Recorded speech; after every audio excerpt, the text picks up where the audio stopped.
Hey everybody, I'm Nicole. And I'm Karley. And we are here with University Pulse and the Driver Era. What's up? Yo. Who are on their Obsession tour right now. Your album Obsession is coming out on April 11th. Very exciting. You just released a song today. Yeah, we released a song called I'd Rather Die Today. And I was just getting hit up by our music manager saying, you haven't posted yet. I got a post today. I think I thought of one in my sleep last night. We'll see what those. I'm going to test it out today. We'll see. I'll be sure to like it. You let fans vote on Can't Believe She Got Away and Don't Take the Night to be released. And even though you ultimately decide to release both of them, were you secretly hoping that one of them would get released like before the other? I think I was secretly hoping that they would just both come out. I mean, now that we're like on tour, I personally am like, I wish just all the music was out, but obviously there's like things and systems that you want to go through so the music has the best chance of success. Yeah. But like now that we're on tour and stuff, I just wish all the songs were out personally. Ross is always like, we got to put out shit before we go on tour. And then it's just scheduling, like stuff just kind of ends up happening. But I'm trying to think if anyone else has like had this sort of like cycle that we've done for like most of our career. I don't think, like, who else is doing that? What made you decide to do it that way? There was no other option. Yeah. It's like we're always cooking tracks, and then before you know, it's like, oh, we gotta actually leave soon to go play shows. It just kind of catches up to you at some point. We're always like, oh, let's start another one. You got new ideas. It's just kind of the name of the game. But I'm kind of excited to get back to LA. We're only there for like 5 or 6 days, but I literally think the first few days I just moved into this house. I'll kind of like get some things set up, and then the next couple of days maybe we'll cook a little something. So this is your biggest tour yet. Now that you guys are playing the bigger venues, how does that change the way you approach your live shows? We basically got to put together like a whole cinematic universe in a way. We've got the most production we've ever had. Like typically we've been like a very like rock and roll kind of band where we just had like park hands and stuff on stage, but now we have like a full like video wall and like some cameras and stuff. So it's just a new medium to incorporate into the show, which has been really cool and dynamic and seemingly effective, and I think a lot of people have responded positively to it. It kind of looks like on social media, which is like kind of all people see today. Well, it looks hype. I think it's hard to tell when you're on stage. Yeah. But it is. But yeah, we've been playing like modest-sized arenas and stuff, and it's like it feels good. It feels, we've put over a decade of work into playing music live, so it feels like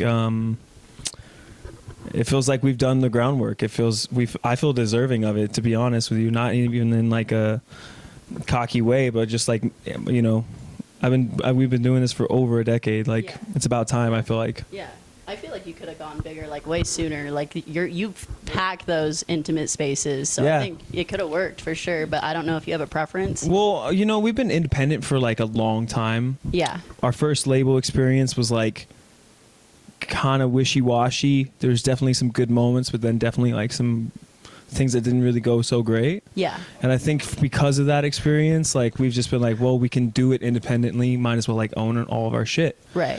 So we've been running that for a long time, and I think that comes with its pros and cons too, that I think a lot of people don't really realize. Yeah. But that's a factor. Yeah, for sure. Now I'm going to direct a set of questions to each of you. This one is for Rocky. You said that Kick by INXS was a big influence on you, and that was really cool to me because that's one of my favorite albums of all time. Really? I have a tattoo for Never Tear Us Apart. Yo, let's go. I was wondering, like, is there a particular riff or song that like made its way into a Driver Era song or riff? Maybe there's like vibes. There's like some INXS vibes that will probably always be a little bit just kind of like inside of us. Yeah. But I think any real artist or creative knows if they jack something from something, and they don't want to do that. Yeah, that makes sense. It's like, you know what I mean? It's not that like, oh, I'm worried other people will know it. It's like, no, it's like, do you You know what I mean? So I think that's kind of in us, where it's like it kind of just doesn't happen. But with that being said, it's like, all right, if you grew up on some NXS and some Michael and shit, it's like, yeah, you probably want to make some shit that got a little like maybe, you know. But no, yes, I do love that album. I don't know if it was that one or another one, but I had the cassette in my room in Colorado. It was the only cassette in this thing, and I had like 2 little speakers, and I would just like start it. And that was like my main like listening experience for like, I don't know, probably like a month. I'd be just like in my room, like, yeah. I think it was Kick. I don't remember. Okay, it's so good. Yeah, it was sick. Mystifies on that one. Yeah. Need You Tonight. Never Took You Apart. Yeah, it's like. Yep. It's like no skips. Yeah, it's so many hits. That shit's sick. And then there's Need You Tonight, the R5 cover. So that turned out pretty solid actually. Yeah, we were listening to it in the car on the way. Let's go. No, dude, it's crazy. Like R5 is vintage now. Yeah, it's kind of sick. Like we'd be pulling up to some of these colleges, and there's like, you could see there's like these groups of girls that like, you know, maybe they like just got on Disney Plus somehow. They're like peeping some Austin Alley, and then they're like arrive at this like, oh shit, there's like this R5 thing, and they kind of got like the R5 merch, and they're like, I don't know how old they are, but you can see like that's like their experience right now is they're like, dang, like they're kind of jacked off the R5 stuff, which makes sense like that. I know like at certain ages, when I was growing up, it's like somehow like I arrived on a band or an album or something, kind of like we're talking about Kick, where you're like, dang, this is doing it for me. Like this is all I want. And you can see some people are like in that world, in the R5 world right now. It's super cool. Yeah, that's sick. I recently watched your interview with Jake Shane, and you talked about like your love for nature and like national parks. And I was wondering like how you live in LA and then also satisfy the need for like being outside. Like I kind of want to move to LA, but I'm like, I need to be around mountains or I will be sad. You'd be surprised. Like the nature in California is like pretty cool if you know where to go. Yeah. But like I live kind of in like a hill, like mountainside kind of thing, and there's like Griffith Park, which has like some nice hiking and stuff. To be honest with you, I could use a lot more nature in my regular routine, if you will. But like we've been like straight up touring a lot, and honestly, when you're on tour, like I sometimes try to find like a place to go see like some of the world, like if we go to like Australia or something. But yeah, honestly, California is beautiful. Yeah, I'm like in Northern California, so I feel like I've got my needs met there. Totally, the Redwoods. Yeah, the Redwoods for sure. Yeah. If you guys could have any 3 artists, dead or alive, join you on tour, who would you choose? Probably like the Beatles, Prince, and Michael Jackson. Yeah, Queen, Rolling Stones. Yeah. Pink Floyd. Just like send off. That'd be a good festival. All the icons, yeah. There'd be a lot of people going to that festival. I know. JoJo Siwa. Yes. Yeah. Nice. That's actually perfect.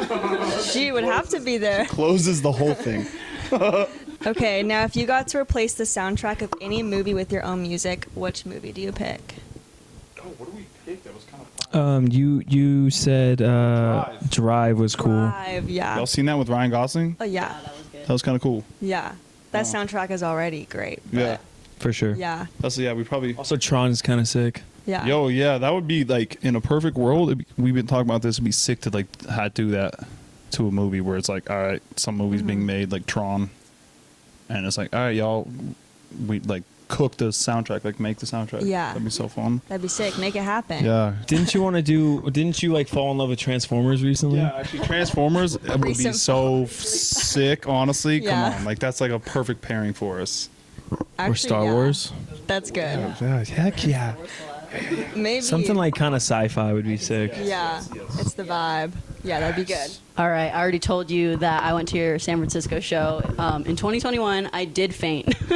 Oh, shoot. I did faint at the show. It was my fault because I was wearing a sweater, but it was like freezing outside. Dang. And so I was waiting in line, and then I went inside, and it was hot, so that's on me. But my question... Did you drink water? I did drink water. That's why You I was just, like- pissed. Yeah, I was just like, oh, I'm out. I think I was overheated or something. Dang. But I live to see the day. We're back. Nice. Back and better than ever.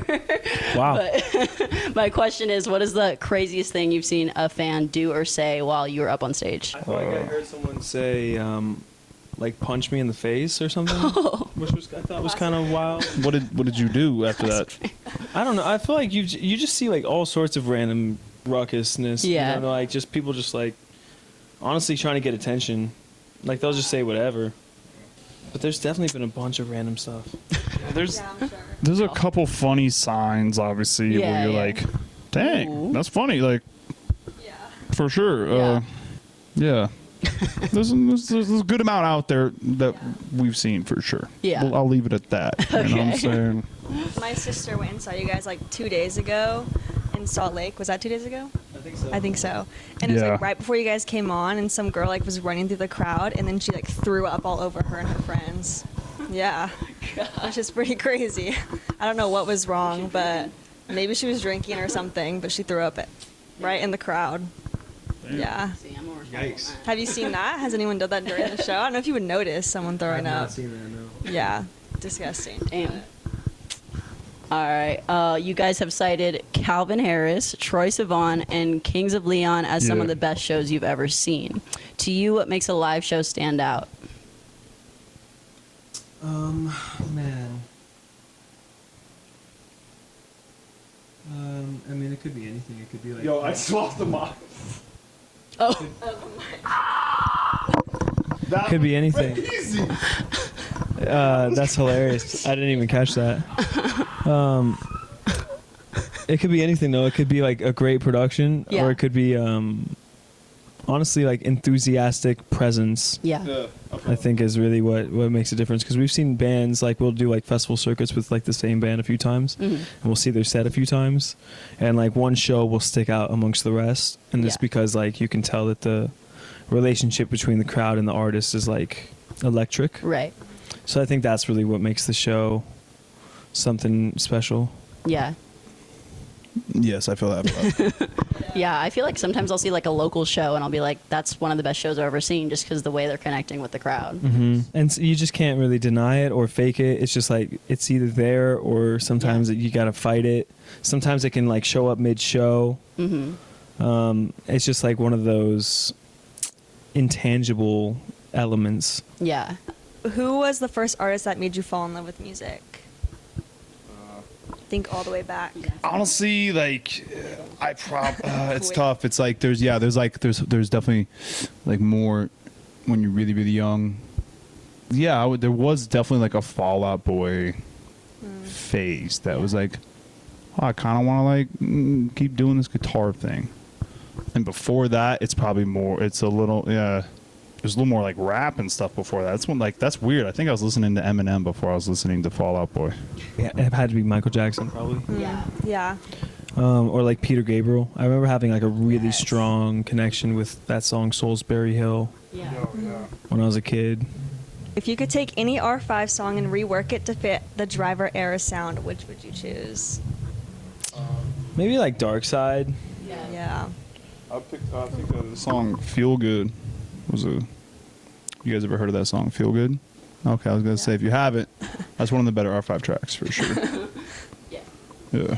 All right. Speaking of R5, as you know, we're big radio people, and the first thing I won off of Radio Disney when I was like, I can't remember the age, but a long time ago, was the R5 Louder zine pack. So I brought that with Whoa. me today. Oh, yo, honestly, I've been watching Pokemon. People opening Pokemon cards and they're Yeah. like buying like. Vintage. We're not far out. Yeah. Dang. There are like interview questions in there, and I was wondering if your answers are still going to be the same. So I have to ask Yeah, you. I'm kind of curious actually Yeah. what they are. Okay, I don't think so. Here's this poster, by the way. Oh, I already love it. Oh, this was in New York. Oh. We were like downstairs at the Bowery, I think. Yeet.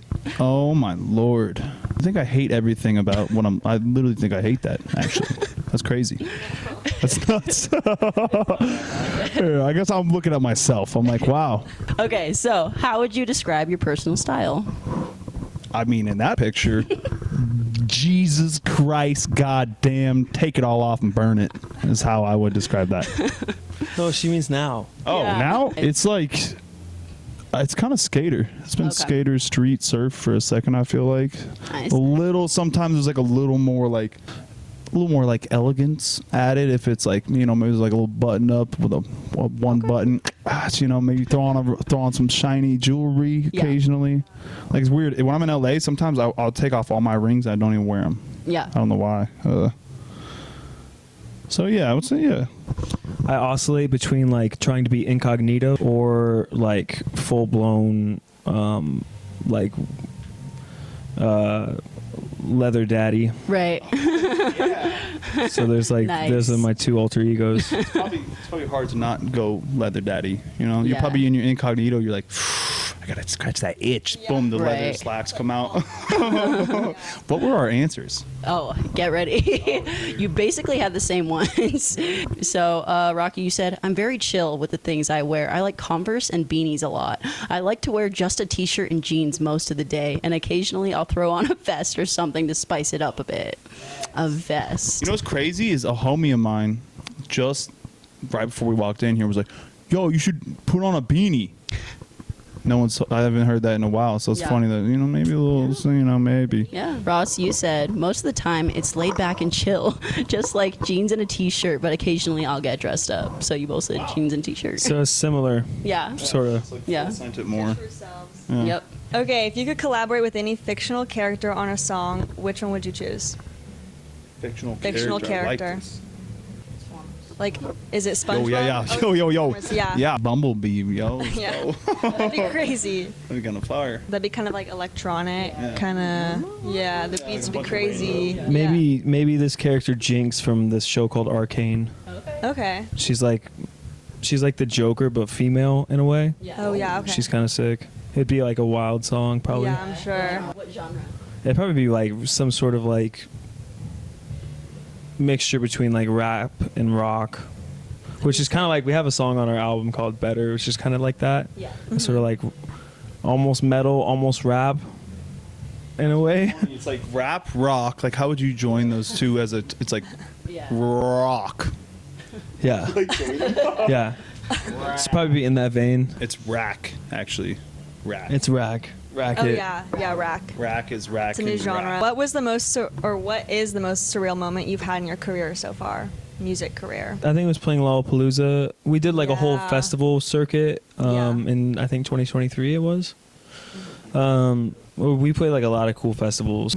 We played like a few Lollapaloozas around. Like we played one in France, but the one I'm specifically talking about was in Argentina, where it was like probably over 50,000 people. Pulled up. Crazy. So that was pretty surreal. It's hard to internalize an experience like that because it's a lot of energy, and it kind of feels like you're just like in a weird fever dream.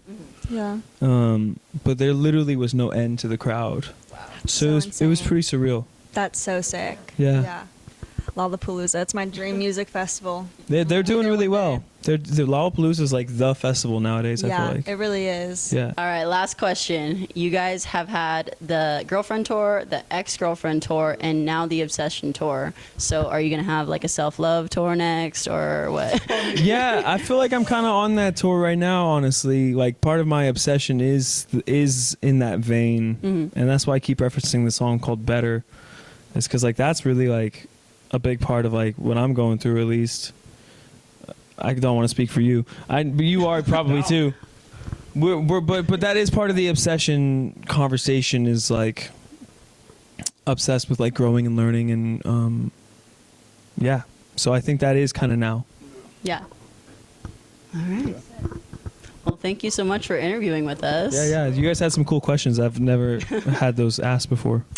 So I appreciate that. Yeah. Nicole wrote them. Nice. It's works hard. Yeah. And the zine pack, that shit was crazy. You know, call back. OTD. What were we winning? Yeah. OTD.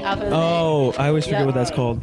We got some Onitsuka tigers that I had to ship in from the UK to our label in the UK because they wouldn't ship to LA, which is some BS. Got some socks from I don't know where, somewhere around the world. These are some Dickies Nice. from a thrift store from around the world. This is someone else's belt that like became mine. I don't know how. I don't know whose it is. I do know whose it is actually, but it's not mine. This is a watch I like. Nice. Got my grandpa's ring. A ring someone gave me. Bought this one in Venice. These are random bracelets from someone gave us. I don't know where I got this shirt. And I got some jewelry. One's a gift from a brother. One's I bought online. And this I bought at a pawn shop. This hat, we played this college, but after we played the college, I was driving on the street and some lady was just like selling this on the street. And I was like, I just played there. I was like, I gotta get that. And it was like $1. Nice. Didn't someone then like the next day was like, oh, you went to Chapman? Yeah, like a couple people were like, oh, like I don't know if it was next day, but like whatever. People were like, oh, I went to Chapman. I went there. Like a dad like said that at one point. Yeah. Like, oh, we played there. Like, oh, cool. It's wild when you were college merch. Like people just come out of the woodwork. They're like, Seriously. hey, I got a buddy there. Yeah. Literally. Straight up. Always. Literally. Yeah. Mine's pretty uneventful. You're wearing your merch. You should hype it up. This is probably the coolest part shirt I've ever seen. Wearing an Obsession shirt. You can get this at the Driver Era Tour. Got some Ray-Ban glasses on my head. Got some necklaces with a cool crystal and a sun. Nice. A little belt buckle kind of vibe. What's the belt? It's just a belt. What's the belt? It's just a belt. It's kind of flashy. Cool. I got some jeans on with some diesel jeans. Yeah, with a hole in it. The hole in it. Vintage. Yeah. Socks. What's the socks? I got some Lululemon socks. Lulu. Oh, nice. But Lulu. I mean, I don't know. These might be plastic, so I might have to throw them away. I do know what my socks are. They're Fruit of the Loom.